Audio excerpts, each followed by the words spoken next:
رمضان کیسے گزارتے تھے تھوڑا سا یہ میں بتا دیتا ہوں۔ میرے نبی نے 9 رمضان دیکھے۔ جب آپ تشریف لے گئے تو ہجرت کے دوسرے سال جب جنگ بدر ہوا ہے، شعبان میں رمضان کے روزے فرض ہوئے۔ یا ایھا الذین آمنوا کتب علیکم الصیام کما کتب علی الذین من قبلکم لعلکم تتقون۔ دیکھو، جب آدمی کلمہ پڑھتا ہے تو خیر البریہ بنتا ہے۔ ان الذین کفروا من اہل الکتاب والمشرکین فی نار جہنم اولئک ہم شر البریہ، تو وہ انسان بھی نہیں رہتے۔ ان الذین آمنوا وعملوا الصالحات اولئک ہم خیر البریہ، کلمہ پڑھنے کے بعد آپ ایک اعلیٰ درجے کے انسان اللہ کی بارگاہ میں بنتے ہیں، کبیرہ گناہ کے باوجود باقیوں کی نسبت۔ جب آپ نماز پڑھتے ہیں تو ان الصلاۃ تنہی عن الفحشاء والمنکر، آپ انسانیت سے اوپر چڑھتے ہیں اور آپ گناہوں سے بچتے ہیں۔ اور بے زکوٰۃ لتزکیہم بہا، زکوٰۃ اندر کا، چونکہ جب آدمی مال لگاتا ہے نا تو نفس ٹوٹتا ہے، نفس کے ٹوٹنے سے تزکیہ ہوتا ہے۔ تطہرہم بہا وتزکیہم، مال پاک ہوتا ہے اور نفس بھی پاک ہوتا ہے۔ جب آدمی حج کرتا ہے تو فلا رفث ولا فسوق ولا جدال فی الحج، کہ جب حج کا احرام باندھ لیا ہے تو اب پوری زندگی کے لیے فحش کلامی نہیں کرنی، لڑائی نہیں کرنی، جھگڑا نہیں کرنا۔ لا نفی جنس آیا، حالانکہ صرف احرام کے لیے ہے یہ آیت، لیکن اللہ نے اس من یتق اللہ یجعل لہ مخرج ویرزقہ من حیث لا یحتسب، اللہ تعالیٰ اس کے لیے ہر تنگی سے راستہ نکالے گا اور رزق وہاں سے دے گا جہاں سے وہم و گمان بھی نہیں۔ من یتق اللہ یجعل لہ من امرہ یسرا، جس کو اللہ تقوی دے گا اس کے مشکل کاموں کو آسان کر دے گا۔ من یتق اللہ یکفر عنہ سیئاتہ ویعظم لہ اجرا، جو تقوی اختیار کرے گا اللہ اس کے گناہوں کو دھو دے گا اور اس کے اجر کو بہت زیادہ کر دے گا۔ یہ روزے کی فضیلت ہے۔ الصوم لی وانا اجزی بہ، الصوم لی وانا اجزا بہ، دونوں طرح محدثین نے اس کو بیان کیا۔ میں اس کو لیتا ہوں انا اجزا بہ، کہ اللہ تعالیٰ کہے گا روزے کا بدلہ میں خود ہوں، روزے کا بدلہ اللہ خود ہے۔ تو میرے نبی پاک صلی اللہ علیہ وسلم نے 9 رمضان دیکھے، اور آپ کی عادت مبارک تھی کہ آپ افطار سحری آخری وقت میں کرتے تھے، آخری وقت، ادھر بلال اذان دیتا، ادھر آخری لقمہ آپ کے منہ میں ہوتا تھا، اور افطاری بہت جلدی کرتے تھے۔ ایک آدمی چھت پہ کھڑا ہوتا تھا جب آپ مدینے میں ہوتے تھے، جب آپ سفر میں ہوتے تھے تو ایک آدمی پہاڑی پہ کھڑا ہوتا تھا، جو ہی سورج کا کنارہ ڈوبتا تھا تو ساتھ ہی وہ کہتا یا رسول اللہ غربت، تو آپ اسی وقت کھجور سے، پانی سے، دودھ کی لسی سے، ان 3 چیزوں سے آپ افطار فرمایا کرتے تھے، اور پھر اس کے بعد کوئی کھانے کی چیز ہوتی تو کھا لیتے تھے، ورنہ وہی کھجور ہی ان کا کھانا ہو جاتا تھا۔ ایک دفعہ آپ سحری کا کھانا کھا رہے تھے اور آپ کے ساتھ حضرت کعب بن عجرہ، مقداد بن اسود اور علی رضی اللہ تعالیٰ عنہ آپ کے ساتھ تھے۔ بکرے کی سری پکی ہوئی تھی اور آپ سحری کھا رہے تھے۔ تسحروا، سحری کھاؤ۔ اللہ تعالیٰ نے پہلی امتوں کو سحری نہیں دی، کیا ہے کہ اس میں برکت ہے؟ فَإِنَّ فِي السُّحُورِ بَرَكَةٌ، آپ نے سحری کو بابرکت قرار دیا، اور پہلی امتوں کو سحری نصیب نہیں تھی، ہمیں سحری کا اللہ تعالیٰ نے حکم دیا۔ تو حضرت بلال آئے اور آ کر کہنے لگے یا رسول اللہ لقد اصبحت، صبح ہو گئی ہے، آپ کھانا پینا چھوڑ دیں۔ جب کبھی بجلی نہیں ہوتی تھی گاؤں میں 70 کی دہائی میں، تو میں جب گھر آتا تھا تو گھر کی چھت، ہمارے گھر کی چھت بڑی اور پر چاروں طرف اندھیرا ہوتا تھا، اور صبح و صادق کی لکیر کو نکلتے دیکھتا تھا۔ اس کے بعد اب بجلیاں ہی بجلیاں ہیں، روشنیاں روشنیاں نظر نہیں آتی، لیکن وہ حتی یتبین لکم الخیط الابیض من الخیط الاسود، حضرت عمار بن یاسر نے یہ آیت سنی تو ایک دھاگا سفید ایک دھاگا کالا اپنے سرانے کے نیچے رکھ لی اور اس کو دیکھتے رہے اور کھاتے رہے۔ اور وہ تو ہم نے کہا تیری سحری تو بڑی لمبی ہو گئی، پھر یہ صبح و صادق مراد ہے۔ صرف عربی جاننے سے آدمی نہیں سمجھتا جب تک کسی کی صحبت نہ ہو۔ تو یہ کہہ کر چلے گئے اذان دینے۔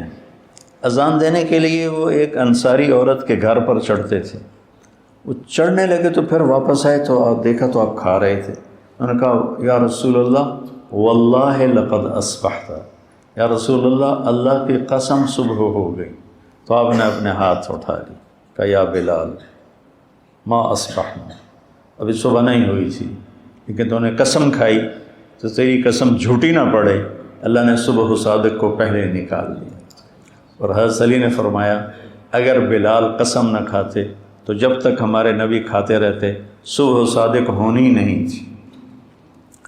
تو سحری میں آپ مختلف چیزوں سے، جو کی روٹی مل گئی، کھجور مل گئی، افطاری میں بھی یہ تھا، اور ایک روزہ بھی سب کا قضا ہوا، چونکہ یوم غیم اندازے سے روزہ افطار کرنا ہے، بادل والے دن روزہ افطار کرو جب تمہیں اندازہ ہو جائے کہ سورج غروب ہو گیا۔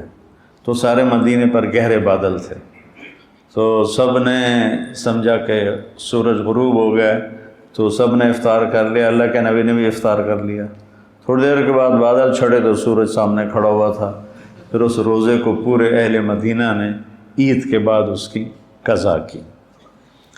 اور رمضان میں آپ کی جو بڑی عبادت تھی وہ قرآن تھا۔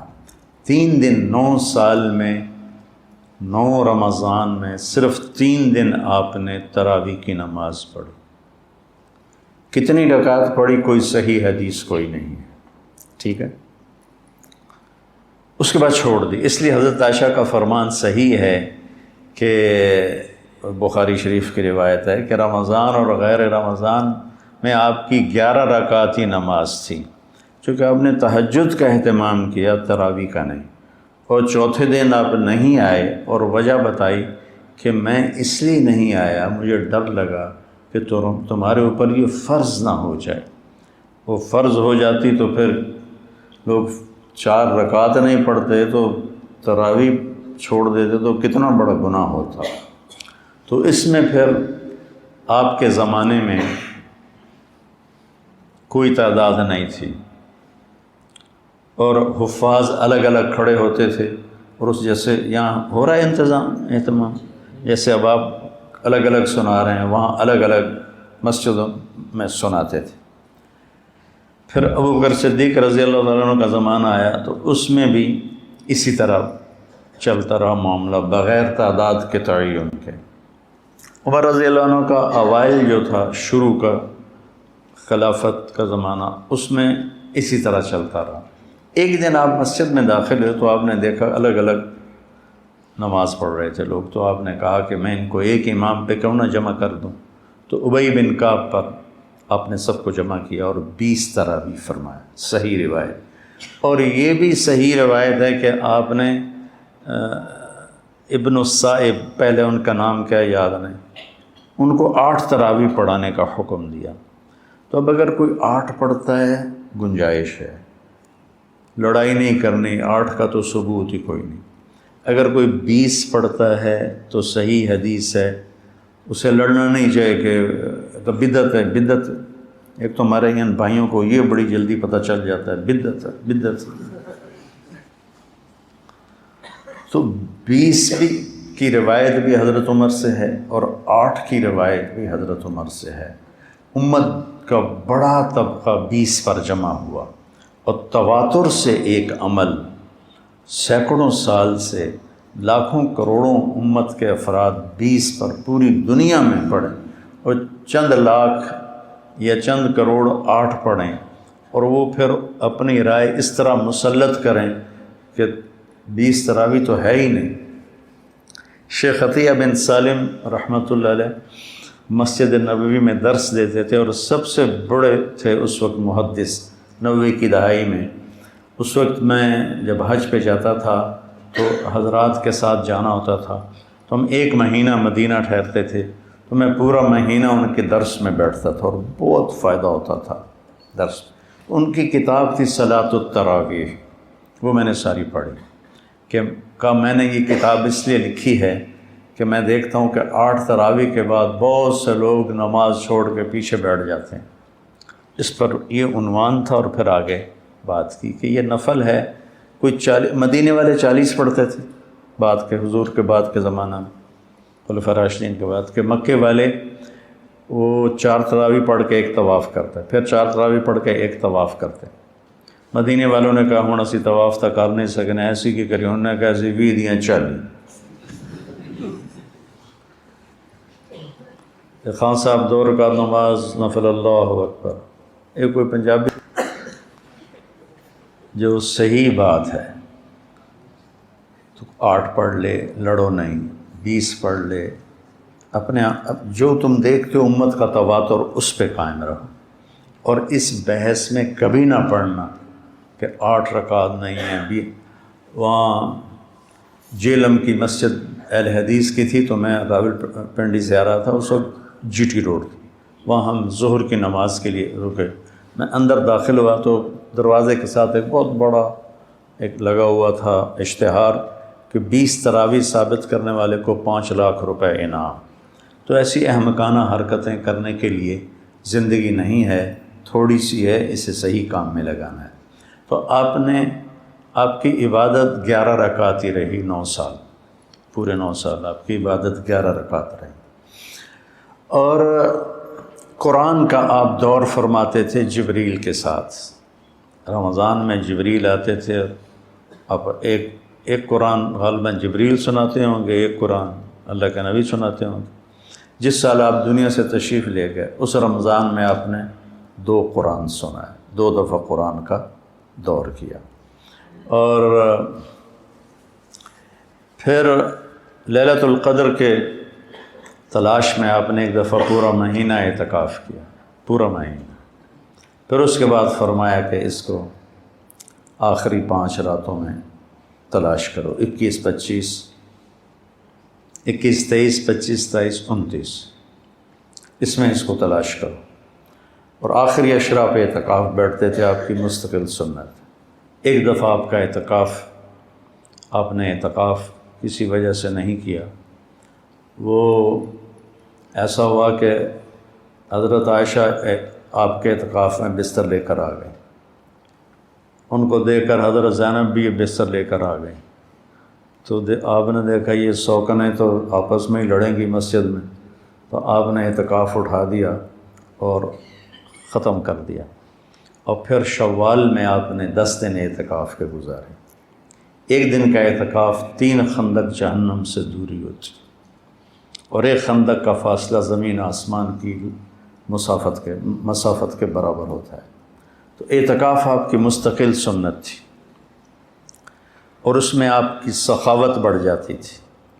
رمضان کا مہینہ سخاوت کا بھی ہے۔ آپ اجود الناس تھے، ان اللہ الاجود الاجود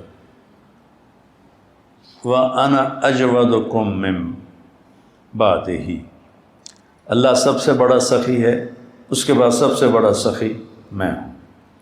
تو اس میں کھانا کھلانا، ماشاءاللہ جب صحت اچھی تھی تو بہت رمضان اللہ کے فضل سے گزرے حرمین میں، تو وہ عربوں کی فطرت میں سخاوت، اجمیوں کی فطرت میں کنجوسی ہے۔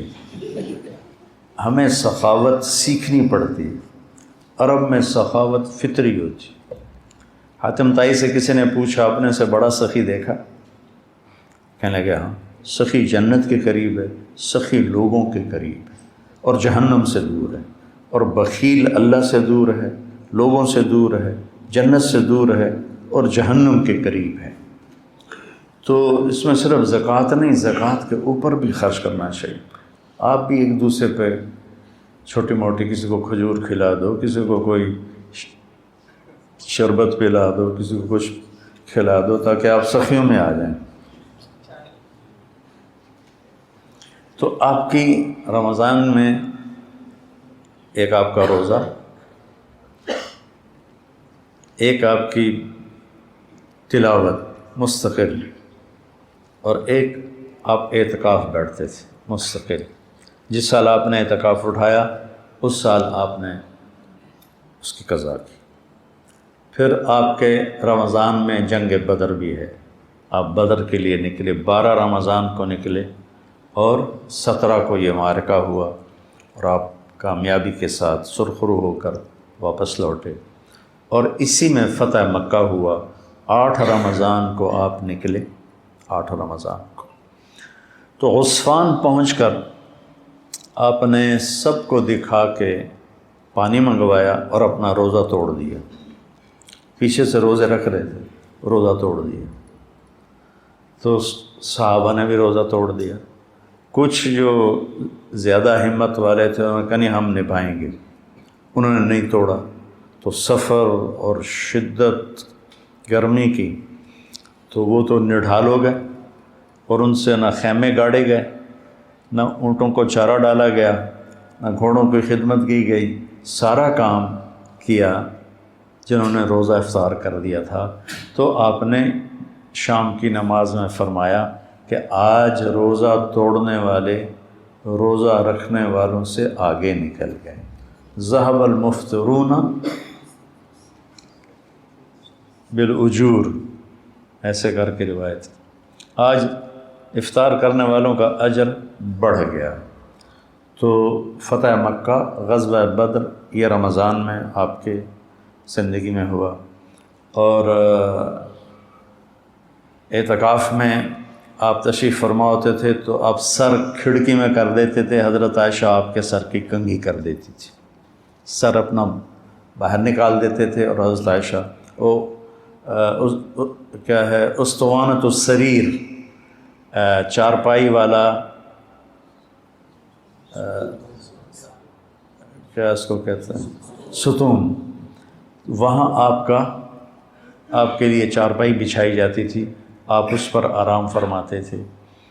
تو اس کا نام ہے اسطوانۃ السریر۔ تو ساتھ ہی حضرت عائشہ کا حجرہ تھا، تو آپ اپنا سر اندر کر دیتے، چونکہ آپ نے ہمیشہ بڑے بال رکھے۔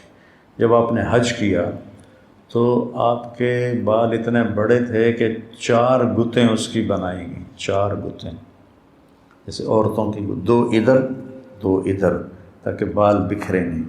لیکن عام طور پر آپ کے جو بال تھے یہ کان کی لو تک ہوتے تھے، ایسے کر۔ تو یہ میرے نبی کا رمضان ہے، اس کے ظاہری اعمال ہیں۔ اور ایک اندر کی بات ہے، وہ یہ ہے بیٹا کہ اپنے دل کو بغض سے صاف کرو، نفرت سے صاف کرو، حسد سے صاف کرو۔ یہ تمہارے دل کا روزہ ہے، تمہارے صدر سینے کا روزہ ہے۔ جس کسی سے لڑے ہوئے ہو اسے معاف کر دو، جس کسی کی نفرت ہے اس کو دل سے دھو دو، جس کسی کے ساتھ تمہارا معاملہ خراب ہے اس کو اللہ کے سپرد کر دو۔ جھگڑا کرنا، میرے نبی نے مدینے والوں سے کہا میرے بعد تمہیں تمہارا حق نہیں ملے گا، کیا کرو گے؟ تو کہا ہم تلوار اٹھائیں گے، اپنا حق لیں گے۔ آپ نے کہا اس سے اچھی بات بتاؤں؟ کہا جی کیا؟